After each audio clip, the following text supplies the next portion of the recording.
So now jumping into questions for CV. So how should one prepare one's CV? What are the things that shines through our CV? And what are the things that, gives us a brownie point? And what are those things which negatively affects our CV? Okay.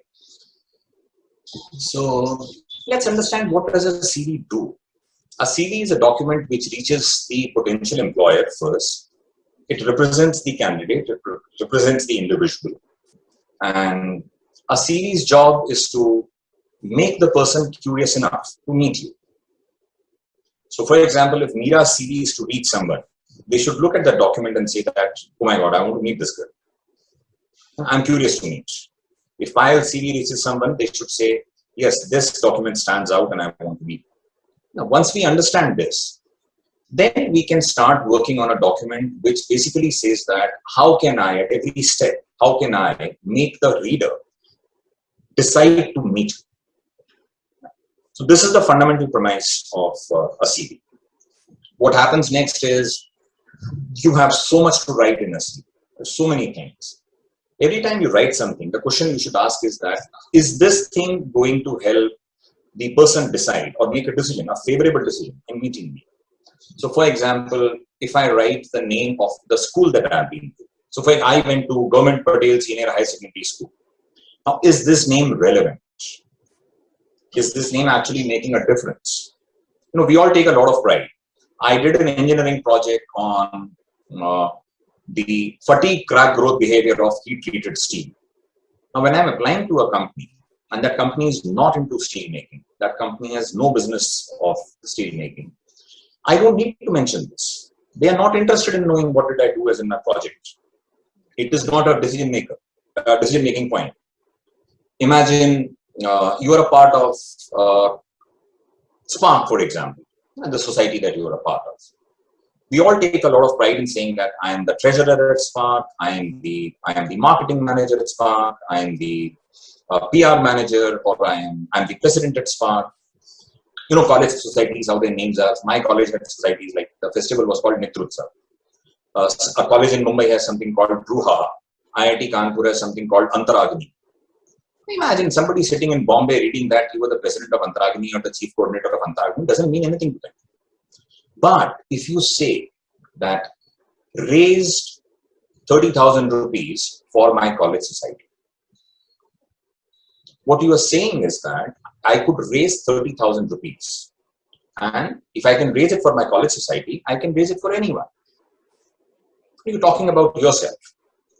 You can say that manage a team of 20 people to execute an event. You can say edited an online magazine. Now, I don't need the name of the magazine, because the name of the magazine can be Monday Morning or Sunday Musings or anything. College magazines have very nice names, but those names are not decision-making points.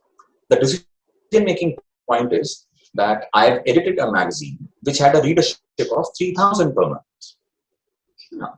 So when you prepare a document which is representing you, you should not draw your identity from something else. You should add value to something that you work with. And what is the value that you add is what should come out. A key thing will be that always try and have numbers.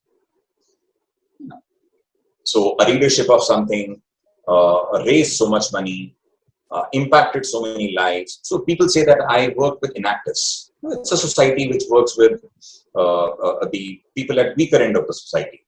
Now, if you want to say that I work with Enactus, then say that I work with 500 children over the course of 1 year. Add numbers to it. Bring some meaning to it. And see, what happens is when you do this, it becomes a conversation starter. So when somebody reads this, the natural question they'll ask is, how did you raise 30,000 rupees? Tell me something about it. Now you have an opportunity of talking in the interview that what skills did you use to raise that sponsorship or funding? Yes. Is that kind of falling into a little different from, that's very useful advice, actually. I think like thinking about how we frame what we put in the CV is more important than just listing down our achievements. That's very good advice. Thank you. So bouncing off of that, another question related to CV. Sometimes people mention things that are faked. They talk about being in projects that they weren't really a part of, or they exaggerate things that they actually did. So what is your opinion on this? Do you think it's a thing you should absolutely not do, or maybe it's okay in certain cases? Your CV is your advertisement. I wouldn't take names, but there are companies which say that their detergent cleans the most, washes the whitest, and brightens the colors. There are, and I despise that. There are cosmetics which say that they'll make you look, more beautiful than anything. So an advertisement is supposed to do that, and it's only natural that people get carried away when they are writing it. That they try to write more, they try to impress the person. But the problem is that just like in a detergent, when you buy it, after you use it, you know that it's just like any other detergent. You figure out after usage. Similarly, in a CV, what happens is, when a person meets you in the interview, they'll find out that how much of it is true. The less the variance from actual, the more credible you are. So you would want to come across as a credible person. A CV which says that you raised 15 lakh rupees for your college may get really, somebody really excited. Or says that, you managed an event with 3,000 footfall in 2 days, can get somebody really excited about your organizing abilities. But when you meet them and they talk to you, they will figure out that it was actually 1,500. Or it was only 5 lakh rupees that you raised. So you would not want to come across as not ready. It's a personal choice. I would advise not to use it, but to each one their own. So it's the marketing tactic, basically. The CV is like an advertisement, and you're marketing your personality or your achievements.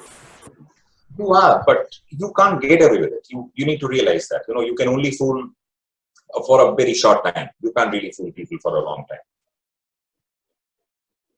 Exactly, sir. I used to do that.